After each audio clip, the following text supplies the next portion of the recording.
Hello, everyone. Welcome to Celsius 233, your go-to place for fiction book summaries.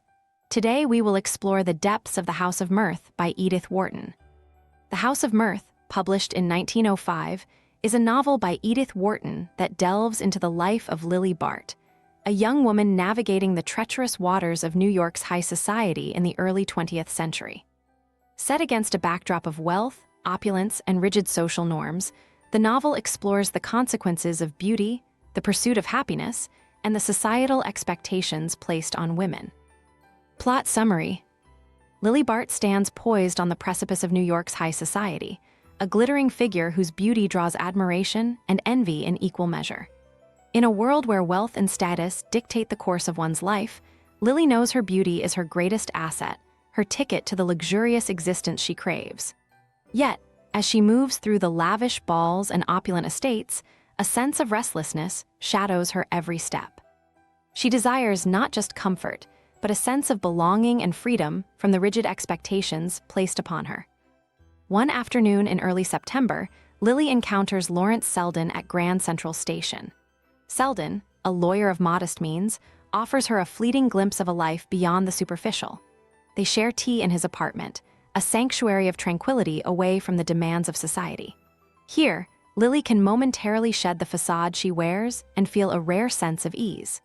Despite the growing attraction between them, she dismisses the notion of a future with Selden. He cannot provide the wealth she seeks, and to Lily, marriage must be a transaction as much as a union. Nevertheless, their meeting stirs something deep within her, a longing for a different path she is not sure she can follow.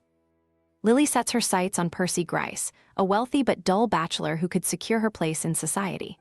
She joins a weekend party at Bellamont, the estate of her friends the Trenners, where she aims to captivate Gryce. Her plan seems foolproof until Bertha Dorset arrives. Bertha, sensing Lily's intentions, takes delight in diverting Gryce's attention.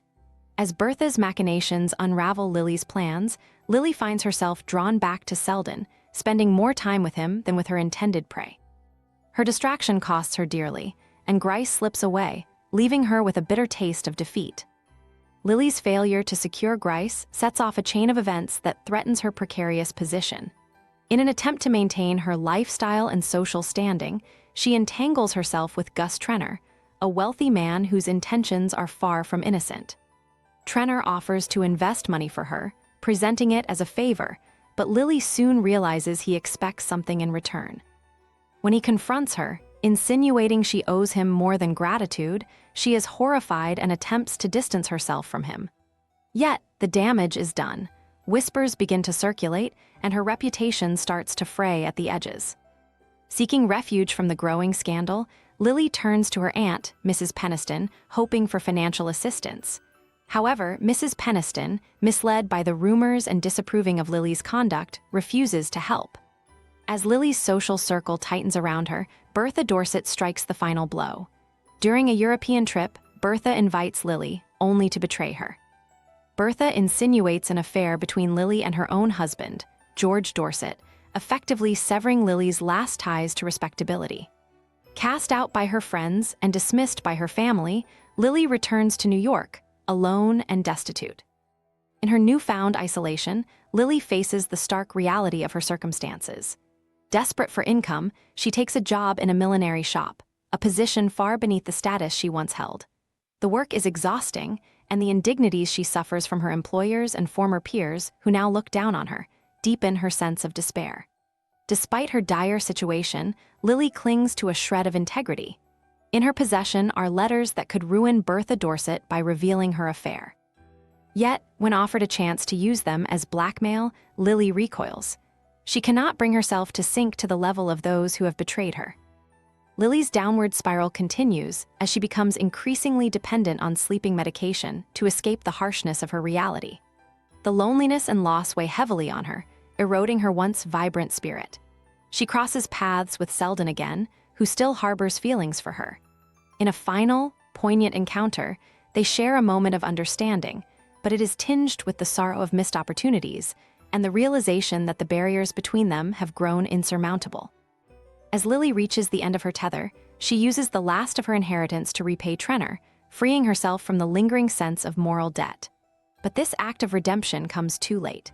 Exhausted and unable to envision a future for herself, Lily takes an overdose of her sleeping medication, seeking release from the relentless pressures and unfulfilled desires that have haunted her.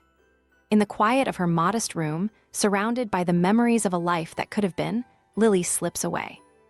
Lawrence Selden arrives the next morning, intent on rescuing her from her plight, only to find that he is too late. As he stands over her lifeless form, he is struck by the tragedy of her death and the unforgiving nature of the society that has destroyed her. He understands now the cost of her beauty and the cruel irony of her fate. In her death, she becomes a symbol of the relentless pursuit of happiness and the devastating consequences of a world that values appearance over substance. Lily Bart's story is one of beauty and tragedy, a life spent seeking love and freedom in a world that offers neither without a price. Her downfall is a testament to the rigid social structures that ensnare and ultimately destroy those who cannot or will not conform. This was just one story. Edith Wharton has plenty more for you to discover. Check them out in the description or on Celsius 233. Remember, while our summaries capture the essence, they can never replace the full experience of reading the book. If this summary intrigued you, consider diving into the complete story, buy the book, and immerse yourself in Edith Wharton's original work. Bye-bye, take care, have fun.